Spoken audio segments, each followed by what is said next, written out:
Two infants were brought into this world in California within a span of 5 days in 1997.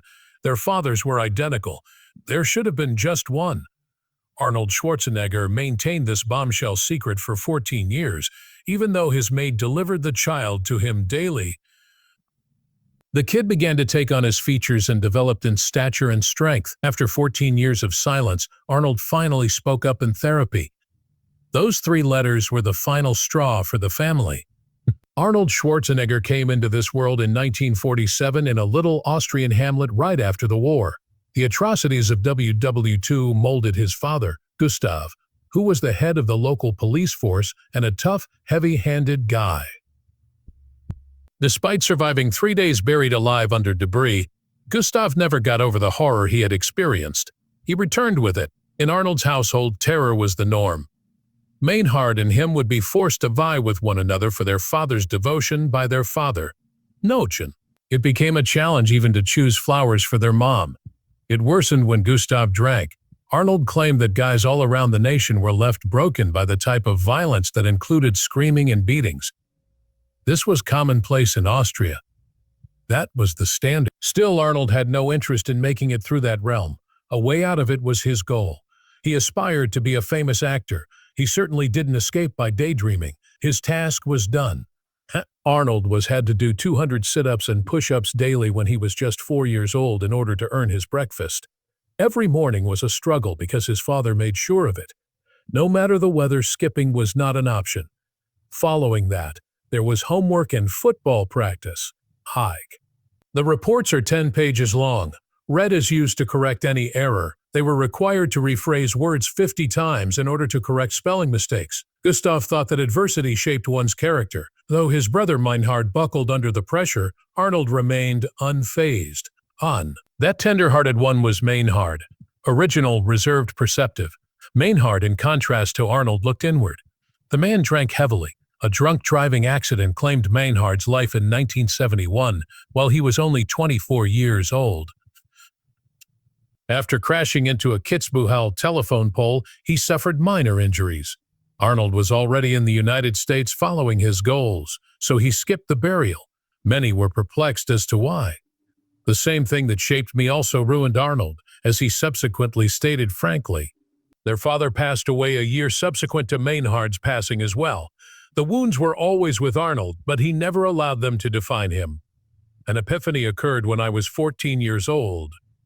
As is customary for Arnold's football squad, their coach summoned them to a nearby gym close to Thallersea Lake. It was there that Arnold beheld it. Athletes building muscle by carrying heavy objects, he became engrossed immediately. It was the end of the football season. He was living in constant fear. Although most people were only practicing 3 days a week by the time he was 15, he was training 6. He consumed all the magazines he could get his hands on and watched every movie starring bodybuilders. On the day he turned 18, he was named Junior Mr. Europe. He also became the youngest Mr. Universe ever at the age of 20. It wasn't simply that he discovered a new sport, he also discovered a route out. It wasn't all motivational either. Arnold couldn't turn a blind eye to the hidden truth. In 1938, his father Gustav became a member of the Nazi Party.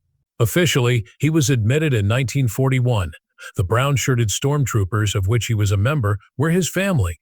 Beginning in Poland and continuing all the way to Leningrad, he battled mercilessly as a master sergeant for the Nazi military police.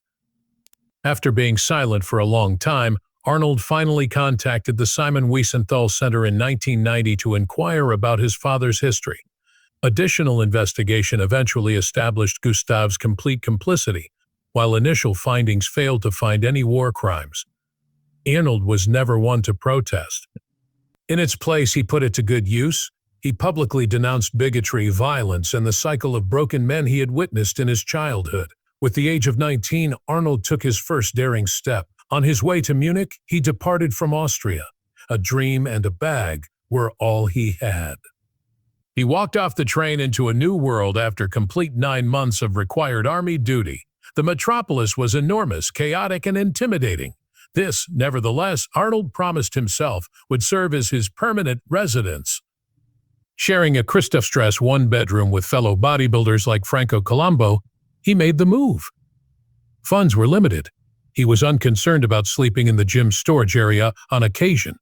He had arrived at his destination. His job as a personal trainer at Schillerstrasse 36 barely covered his basic living expenses. This machinery was rather ancient. The room was cramped. However, Arnold found it to be ideal.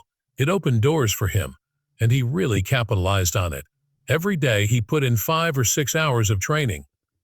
Just the facts already. In each session he would do as many as 60 sets, concentrating on his weak points, the calves, thighs, and arms. Each night he slept for 10 hours, just discipline, no alcohol or tobacco.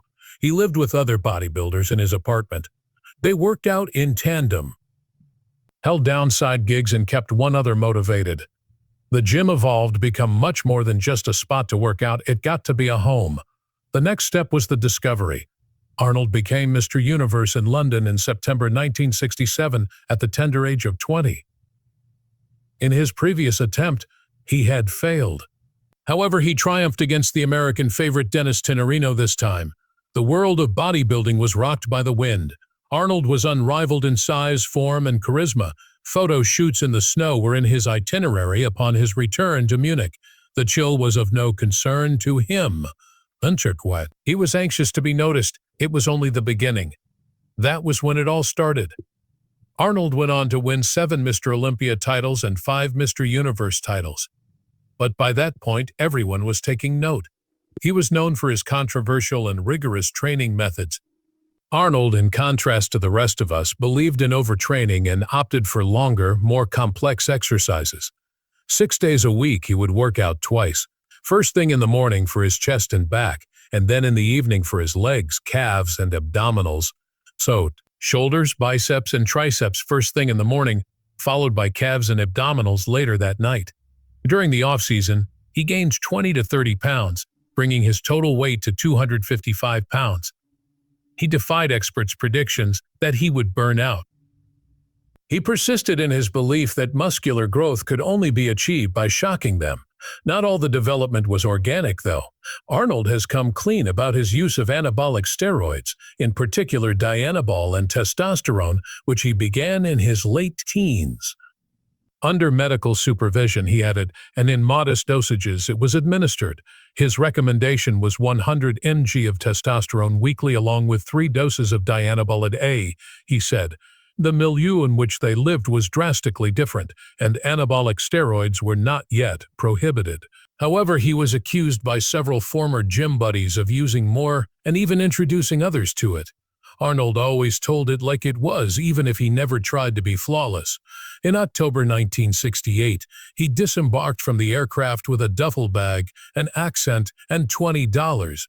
At just 21 years old, Arnold Schwarzenegger became a movie star. He was not fluent in English. The culture was foreign to him. However, he was aware of one thing: he yearned for success in the United States. After WW2, he was born into a small Austrian community where he endured harsh winters, strict discipline, and extreme poverty. His reign as Mr. Universe had begun when he was just 20 years old. Not enough, though. United States of America? Dreamed of. His aspiration began when he was just 10 years old. Problems arose in his early years. Not even slang or menus were able to elude him. The bodybuilding community welcomed him with open arms, even as some mocked him. Someone he didn't know gave him a television, blankets, and dishes. He was given a place to stay and paid just enough to train full-time by Joe Weider, the guy behind the largest bodybuilding contests. That act of goodwill stayed with Arnold. Many times he said he couldn't have succeeded without help. He became the youngest person to ever win Mr. Olympia just 2 years later, at the age of 23. Year after year, he continued to triumph. He was unstoppable from 1970 and 1975. Sergey Oliva and Lou Ferrigno were among the luminaries he defeated. Arnold maintained his lead even after Mr. Olympia attempted to divide the competition into weight categories. He stunned everyone in 1980 by winning his 6th title after a long layoff. He only made $1,000 from his first win. The award was increased to $25,000 by 1980. His very presence in the sport contributed to its growth. Arnold didn't triumph just due to his physique.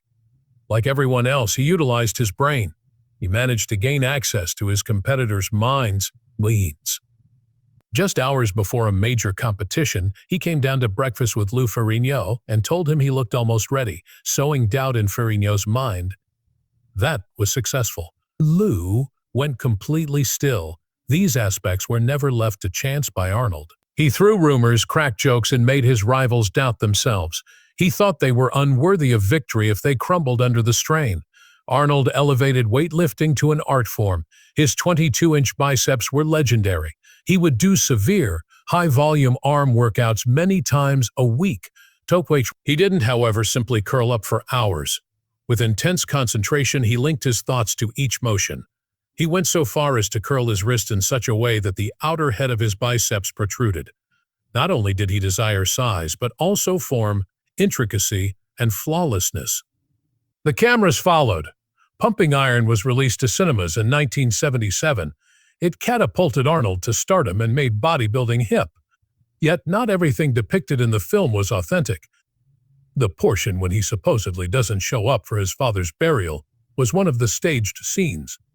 For added dramatic effect, they staged a rivalry between two additional bodybuilders. Arnold had no objections. As the cold-blooded champion, he portrayed the antagonist. In it, he leaned. It sparked conversations and produced results. However, Hollywood made fun of him when he attempted to get into acting. Everyone despised his accent. People made fun of his name. Heck, he was even dubbed Schnitzel by one boss. They advised him against playing heroes and instead to portray villains or Nazis. He wasn't like everyone else. The prominent men of the 1970s were little, perceptive, and reserved. That was not Arnold at all. He persisted nevertheless. Hercules in New York, released in 1970, was his debut feature picture. Strangeness ensued. They dubbed his voice and changed his identity to Arnold Strong. Failure was the film's undoing. For 5 years, he received 0 serious offers. He showed great patience. Suddenly, in 1976, the tide turned. This time, his accent helped him win a role in Stay Hungry. His charisma was contagious. For his acting debut, he was even honored with a Golden Globe. A flood of opportunities came pouring in after that victory. He played the lead role in 1982's Conan the Barbarian. With a global budget of $20 million, it made $79 million. The bet was successful. Arnold had become a genuine Hollywood celebrity. His odd screen persona, large stature, and accent were assets rather than liabilities. After then, 3 words changed the course of history. I will return. Arnold was the lead actor in 1984's The Terminator. Just $6.04 million went into making the picture. Made $78 million, though. His sentence, I will return, was nearly cut. Director James Cameron was adamant, but he felt it sounded strange. And famous phrase it became. Arnold no longer was only a celebrity. His legacy lives on. It's continued to pour in after that. From 1985 until 1991, he was the leading man in action flicks. It was $57 million for Commando. Predator earned $98 million. The Man Who Runs. With the release of Red Heat and Raw Deal, his empire continued to expand. He was more than an actor. He was a genre shaper. A second time, though, he stunned everyone. He had a comedic role in 1988. Arnold was teamed with Danny DeVito in Twins. It seemed like a ridiculous concept. Incredibly unlike-looking twins. Despite spending only $15 million, the film earned $216 million globally. In exchange for a share of the earnings, Arnold, DeVito, and the director forewent salary. They each made more than $35 million. Arnold couldn't only detonate bombs, it demonstrated. His comedic timing was contagious. Total Recall followed in 1990. It was one of the most costly movies ever created, with a budget of $65 million. The results were revolutionary. There was a $261 million worldwide haul for the picture. Science fiction had never appeared in such a form. After then, the true behemoth arrived. The second Terminator film, which came out in 1991, had the highest budget ever at the time, at $102 million. It made more than $517 million globally. A paradigm shift occurred as a result. With $15 million, Arnold became the highest-paid actor globally. T2 solidified Arnold's position as the top action movie star and transformed the industry forever. Official recognition as the decade's international star came to him in 1993. It went unquestioned. He had transcended the role of a mere bodybuilder, an international superstar in his own right. There was no one in 1996 who could have topped Arnold Schwarzenegger. In addition to being a member of the influential Kennedy family, a married man to Maria Shriver, and an international action hero, he was preparing for a career in politics. In reality, though, he was leading a perilous double life behind closed doors. Arnold had an affair with their long-standing servant Mildred Bina that year, while Maria was pregnant with their fourth child. It was more than simply the affair that sparked the scandal. The timing was what really set things off. On September 27, 1997, Maria welcomed their son Christopher into the world. Joseph, Arnold's hidden kid, was born to Mildred only 5 days thereafter. They shared a home and were both expecting at the same time. Even infant Joseph would be brought to the residence by Mildred. It was completely unknown. Joseph was officially reported as having a father named Rogelio Bena, who was Mildred's husband. However, the striking likeness between Joseph and Arnold became more apparent as he matured. It wasn't simply a marriage that came crashing down when the truth came crashing down. A family was ripped apart by it. Joseph and his half-siblings became distant, and Mildred fled away from Bakersfield to get away from all the trouble. Things went from bad to terrible right when it felt like they couldn't be much worse. The Los Angeles Times published a bombshell in 2003 during Arnold's candidacy for governor of California. He was accused of touching, demeaning, and making sexual approaches by 15 women. After his apology, she realized she had no chance of resisting him. Not in a field that looked out for its A-listers. With the support of her co-workers, her story became a prime illustration of the pervasive silence surrounding influential men in Hollywood. In spite of this, Arnold achieved a political triumph that is unparalleled in its improbability. He became California's governor on October 7, 2003, after winning a recall election. His total vote total was more than 4.2 million. This includes 43% of female voters, a staggering number when put in context with when the accusations were made. He was able to win over 18% of Democrats and Hispanic votes as well. The figures were mind-blowing. The campaign itself was strange. Campaign vans were christened after his films, such as Total Recall and Running Man. Arnold was elected while Gray Davis was defeated. Only 2 governors in California's history were born outside the Golden State. Arnold did not tone it down once he was in power. In 2004, he publicly ridiculed Democrats who opposed his budget plan. He made the comment, evoking a Saturday Night Live sketch, that these males are feminine. His supporters cheered the phrase while his opponents were enraged. It was criticized for being homophobic and misogynistic. Some people accused him of bringing politics into the gutter, while State Senator Sheila Keel called it open homophobia. Arnold refused to budge. No apology was going to be issued, according to his spokeswoman. He made frequent use of his macho image, which had evolved into a political tool. However, a surprising turn of events followed. Arnold started advocating for progressive ideals, despite his image as a gruff guy. He sought to cover all 6.5 million uninsured Californians in 2007 with a $12 billion universal health care proposal, including those who are here illegally.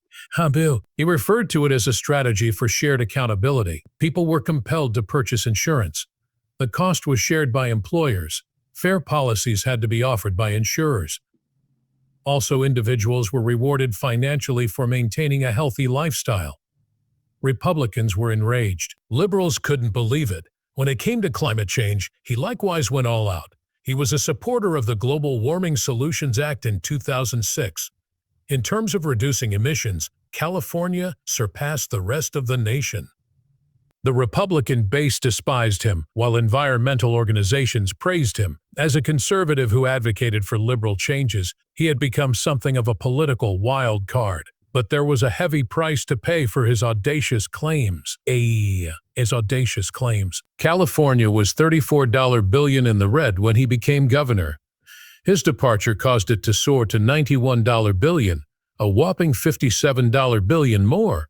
His hasty decision to reduce the car licensing charge resulted in billions of dollars in missed income. That financing followed, totaling $15 billion in deficit bonds and an additional $37 billion for physical plant and related infrastructure. And then there was the financial collapse of 2008. The budget fell through, employment dried up, and tax collections plummeted. Arnold was unable to stem the tide of expenditure cuts and furloughs. Every Californian owed $2,362 at the end, which was more than twice their initial debt when he started office. The state's budget was more than 7% eaten away by interest payments. There was a decline in social services, healthcare, and education. Arnold's pledge to solve California's budget crisis backfired. The numbers revealed the ending. The percentage of people who approved of him plummeted to 23% by 2010. He succeeded a governor who had been recalled, thus that was lower. His 2009 polling percentage was 28%, but 3%. Unfortunately, only Gray Davis had messed up more. Many felt irritated. It was a disaster of a budget. False promises were made. Critics on the right felt he had deceived them. For liberals, he was just talking. Everybody was sick of it. Equally disliked was the state legislature. 17% agree. That was it for California. Arnold walked in with a glamorous persona, an air of confidence, and grand plans for change. The public had moved on, his legacy was shattered, and the budget was in shambles when he departed. The tide turned the day Arnold Schwarzenegger stepped down as governor of California, January 4, 2011. Maria Shriver, his wife, and he went to couples therapy. However, resolving issues wasn't the only goal here. An ambush was planned. Arnold, the therapist, asked, "Maria wants to know if you fathered a child with the housekeeper, Mildred." Arnold then turned to face Maria. Arnold remained still. Eventually, he said, "It's true." After years of denying and concealing, out of nowhere, the truth hit. The aforementioned boy, Joseph Bina, was born in 1997, only 5 days after Maria gave birth to their youngest son, Christopher. Arnold had thought, or at least pretended, for a long time that Mildred's husband was the biological father. However, as the years went by, Joseph began to resemble Arnold more and more. For quite some time, Maria had guessed it. In that room, she eventually asked the question after confronting Mildred. That was the moment that ended more than just the marriage. Unveiling a long-kept secret after 14 years of concealment, and broke the back of a once royal dynasty. In retrospect, Arnold would use chilling language to characterize the event. "It seemed as if his heart had stopped," he remarked. After telling the truth, he confessed, "and I could tell that everything would fall apart." Maria remained silent. There was no sign of pain on her face. The harm, however, was immediate. After 25 years of marriage, that one sentence, "Yes, Joseph is my son," ruined everything. The betrayal was all the more painful due to the time. October 1997 saw the birth of Joseph. Just 5 days before to this, Christopher was born to Maria and Arnold, who had the youngest kid between them. The affair took place in 1996 when Arnold was filming Batman and Robin and Maria, and the kids were abroad. After the confession, Maria did not waste any time getting out of there. A couple of months later, she divorced. Arnold would explain later on that he was responsible for the immense suffering endured by Maria, the children, Joseph, his mother, and everyone else. In marriage and in life, this was a complete and utter bust. Joseph discovered the truth at the tender age of 13, not from his father, but from the news. In 2011, news stories went viral. Outside his Bakersfield house, news vans set up camp. Photographers stood by, hoping to get a look of the youngster. Mildred, his mother, yanked him out of school and told him, "We have to leave," when he became international tabloid material. The secret is out now. He had just entered puberty and was still trying to find his identity while he was in 7th grade. At last, word got out about him. Even he hadn't really understood himself. They escaped the mayhem by fleeing to Texas. Everything changed in an instant, as Joseph would later put it. "Feelings of physical transformation wear over me. I was experiencing a shift in my perspective. My entire world had turned upside down." Those initial days were traumatic, even though Arnold and Joseph would eventually become close, bonding through training and fitness. Maria, in contrast, was devastated for reasons unrelated to betrayal. The years 2009-2011 were a difficult time for her because she had recently lost her parents, Eunice and Sergeant Shriver. Already her emotional grounding had been shattered. She had also lost her husband. She said it was like she had lost her own identity. It shattered my spirit. What was left of me was shattered, she claimed. She felt an overwhelming wave of sadness, terror, fury, and humiliation. With the grounds of irreconcilable differences, she formally requested a divorce in July 2011. But the court fight went on for a long time. 10 years later, in 2021, the divorce would finally be formalized. Maria looked for solace in whatever she could throughout those years. Therapy, meditation, even shamans and psychics. The breakdown of the marriage was more than simply a personal tragedy. A lot of people saw her tumble from grace. Maria, struggling to keep it together, stood at the crossroads between the Kennedy legacy and the scandal engulfing Hollywood. Arnold got back on screen as much as he could.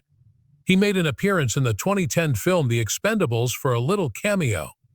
After only 2 hours of filming, the audience went absolutely crazy. Rewatching his scenes with Stallone and Willis brought back a flood of childhood memories. His role expanded in 2012's Expendables 2. He had returned. At least, that's how it appeared. However, he was not pleased by the time The Expendables 3 came out. He felt his character had no purpose and that the writing was poor. After seeing the fourth picture, he decided to leave. He was disappointed that his return was lackluster. People had already gone on, it seems. He was now in his 60s, the action hero of the 80s. People still looked up to him, but times had changed. His reign at the top had come to an end. Terminator Genisys followed in 2015. Arnold was back in the iconic role that made him famous. A staggering $155 million was set aside for the project. Reviving the franchise and his star power were the obvious goals. It was a complete bust. Upon release in the United States, the film only managed to earn $28.00 million. Its total American earnings after 5 days were a meager $44.02 million. Quite low indeed. Internationally, the picture performed better, earning $74 million, but it wasn't quite enough. As a result, it ranked among Terminator's least impressive performances. It was so bad that not even Arnold's iconic, albeit dated, statement could rescue it. Since no one in the West was interested in buying the picture, studios were hoping China would. Due to the failure, one thing became clear. There will never be another Arnold film with the same level of success. In spite of this, more fundamental problems persisted. A bombshell piece was published by the Los Angeles Times in 2003, right before Arnold's gubernatorial campaign. He was accused of improper conduct and groping by many women. Arnold called it everything made up and denied it at the time. However, he came clean in 2023 in the Netflix documentary series Arnold. He said to forget about all the excuses. It wasn't right. A total of over 15 women had come forward throughout that time, making claims about comparable events, some of which go back 30 years. A significant moment of realization occurred when he apologized late. It demonstrated that even symbols may be confronted with the truth in the end, but it did not erase the past. Included as well was his own confession regarding his paternity of the housekeeper's child. And with it, he took full responsibility for the past he had wished to forget. A 4-car accident in Los Angeles in 2022 thrust Schwarzenegger back into the limelight. A red Toyota Prius and his black GMC Yukon were involved in a collision near Sunset Boulevard. The SUV rolled over the Prius and collided with 2 other vehicles. Arnold seemed okay. On the other hand, the Prius driver, Cheryl Augustine, was not. Brain hemorrhage and skull trauma were her injuries. She was now permanently crippled, according to her lawyer. She sued Arnold, claiming he was careless behind the wheel. She asserted that he was unwilling to accept blame. No intoxicating substances were discovered by the Los Angeles Police Department. Accidents like these prove that even a fleeting moment spent driving may have far-reaching effects on other people, and that fame is no defense against civil lawsuits. Despite the fact that his extramarital romance ended the marriage, he remained actively involved with Joseph. He still makes public appearances accompanied by his 4 children from his marriage to Maria, Catherine, Christina, Patrick, and Christopher. Celebrating their birthdays, milestones, and accomplishments, he sings their praises in interviews and on the internet. He thinks they have a great relationship. In the meantime, Joseph has gone his own way. Aside from being on Dancing with the Stars in 2022 and landing a cover spot for Men's Health, he has also appeared in short films. In addition to his triathlon accomplishments, he is a real estate agent. Though he takes like his father in appearance and gait, Joseph is hell-bent on making his mark independently. However, Joseph's estrangement from his half-siblings remains an unresolved issue. Although Joseph and Christina share a father and were born 5 days apart,